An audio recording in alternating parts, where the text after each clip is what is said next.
Good evening everyone. F4 Finology के एक और एपिसोड में आपका स्वागत है। आज का टॉपिक है म्यूचुअल फंड।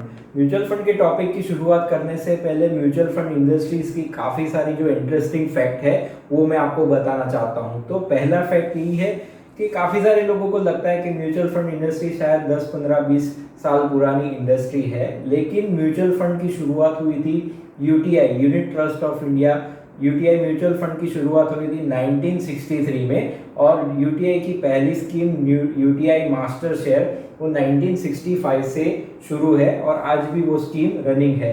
लेकिन एक्टिवली जितने भी म्यूचुअल फंड है, let's say SBI, HDFC, Kotak, ICICI, वो सभी म्यूचुअल फंड 1992 से शुरू हैं। तो ऑलमोस्ट वो 30 ईयर पुरानी इंडस्ट्री हो गई है।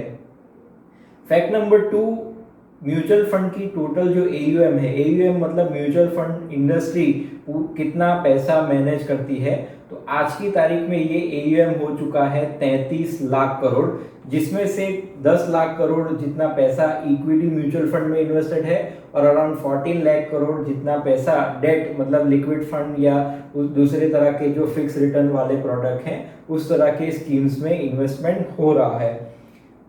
पहले 10 लाख करोड़ अचीव होने में लगभग 30-35 साल लग गए। 2014 में ये मार्क अचीव हुआ। 2014 में पहले 10 लाख करोड़ रुपए एज ए एयूएम का figure Indian mutual fund industries ने क्रॉस किया। लेकिन उसके बाद काफ़ी सारे इन्वेस्टमेंट आते रहे, इन्वेस्टर्स जुड़ते रहे, लोगों में अवेयरनेस आने लगी। उसकी वजह से 2017 में 10 लाख करोड़ हो गए 20 लाख करोड़ और उसके 3 साल बाद नवंबर 2020 में म्यूचुअल फंड इंडस्ट्री ने 30 लाख करोड़ का फिगर क्रॉस किया और आज की तारीख में टोटल म्यूचुअल फंड एयूएम जो पूरी इंडस्ट्री मैनेज करती है वो अराउंड 33 लाख करोड़ है। तो वी कैन एक्सपेक्ट कि before 2025 mutual fund industry 50 lakh crore की हो जाएगी। नेक्स्ट जो फैक्ट है विच इज एसआईपी से रिलेटेड है, हर महीने इंडिया में 8,400 करोड़ रुपए की एसआईपी होती है ऑटो डेबिट मोड पे, मतलब मार्केट ऊपर हो नीचे हो 8,400 करोड़ रुपए इंडियन इन्वेस्टर्स के ऑटो डेबिट मोड से इन्वेस्टमेंट हो जाते हैं। तो मोटा मोटा 96,000 करोड़ रुपए सिर्फ और सिर्फ एसआईपी के रूप से म्यूचुअल फंड इंडस्ट्री में हर साल आता है। ये फिगर कुछ साल पहले आई थिंक 2014-15 में सिर्फ 2,000 करोड़ की एसआईपी हो रही थी इंडिया में।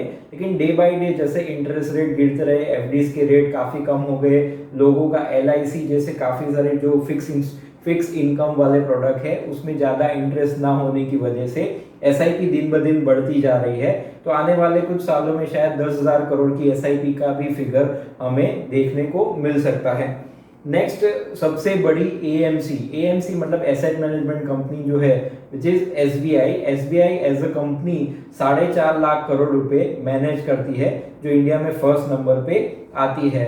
फिर आता है बिगेस्ट वेल्थ क्रिएटर। जनरली आप लोगों ने देखा होगा कि कोई भी म्यूचुअल फंड जो यूनिट शुरू होते हैं, जो स्कीम नई लॉन्च होती है, उसमें 10 रुपए से शुरुआत होती है कोई भी कंपनी के म्यूचुअल फंड की।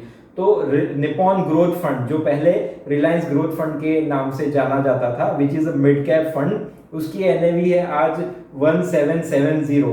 तो उसका सिंपल मतलब ये हुआ कि किसी ने 1 लाख रुपए इन्वेस्टमेंट किया था 10 रुपए के भाव पे, जो 1995 में ये स्कीम लॉन्च हुई थी। तो आज उसकी वैल्यू 1.25 करोड़ रुपए हो गई है। तो it is always said that if you want to create wealth you have to stay invested for at least 10, 15, 20 years, तो ही आपको इस तरह की वेल्थ क्रिएट करने को मिलती है। और लास्ट फैक्ट जो है वो म्यूचुअल फंड के परसेंटेज के हिसाब से है। तो ग्लोबली 28% इन्वेस्टमेंट होता है म्यूचुअल फंड में हाउस होल्ड सेविंग का, मतलब ग्लोबली लोग 100 रुपए बचाते हैं तो उसमें 28% पैसा जाता है म्यूचुअल फंड में, या तो ग्लोबली उसको बोला जाता है ETF, exchange traded fund. USA में ये फिगर है अराउंड 56%। जी हाँ, आधा पैसा जो है सेविंग का वो म्यूचुअल फंड या ईटीएफ में इन्वेस्टमेंट होता है। लेकिन अनफॉर्चुनेटली इंडिया में ये रेशियो बहुत ही कम है। ये रेशियो सिर्फ 8.5% पे अटका हुआ है, जो काफ़ी सालों पहले तो सिर्फ 2 या 3% ही था। तो वी आर होपफुल कि आगे जाके जैसे जैसे लोगों की फाइनेंशियल लिटरेसी बढ़ेगी वैसे वैसे म्यूचुअल फंड में इन्वेस्टमेंट बढ़ता जाएगा।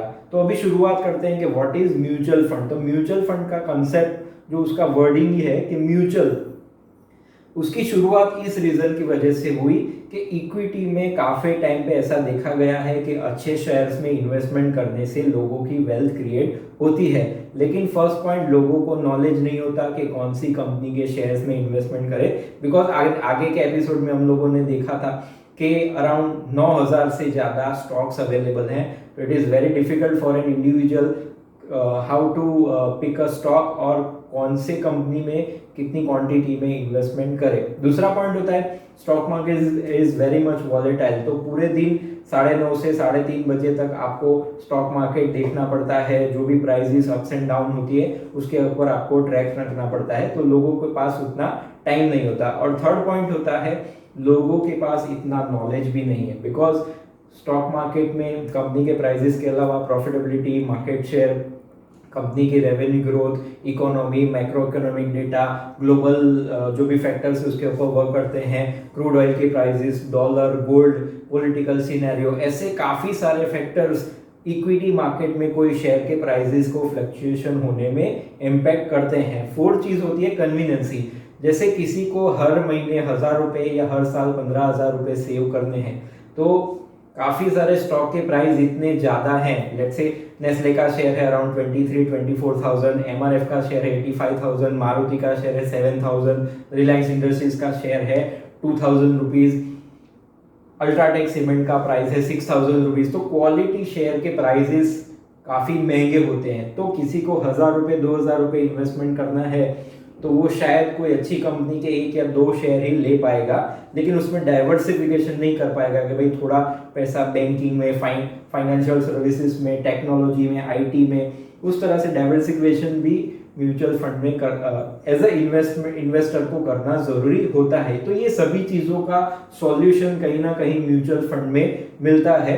उसी वजह से म्यूचुअल फंड इंडस्ट्रीज की शुरुआत हुई थी।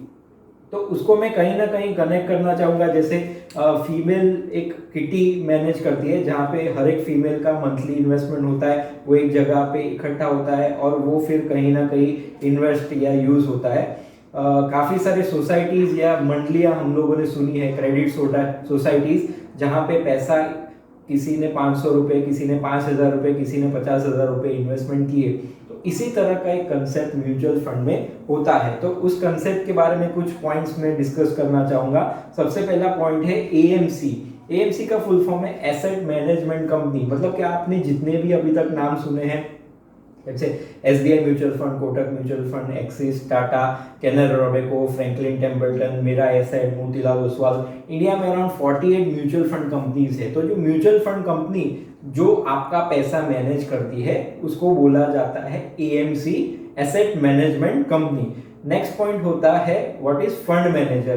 तो आपके पैसे किसी म्यूचुअल फंड कंपनी के पास जाते हैं, लेकिन उस पैसे को जो मैनेज करेगा, इंडिविजुअल पर्सन या तो उसकी टीम, उसको बोला जाता है फंड मैनेजर, जो आपके पैसे के ऊपर डिसीजन लेगा कि कौन सी स्कीम में किस तरह से शेयर्स में, गोल्ड में, बॉन्ड्स में इन्वेस्टमेंट करना है। तो वो जो डिसीजन लेते हैं उसको फंड मैनेजर बोला जाता है। थर्ड पॉइंट आता है एयूएम।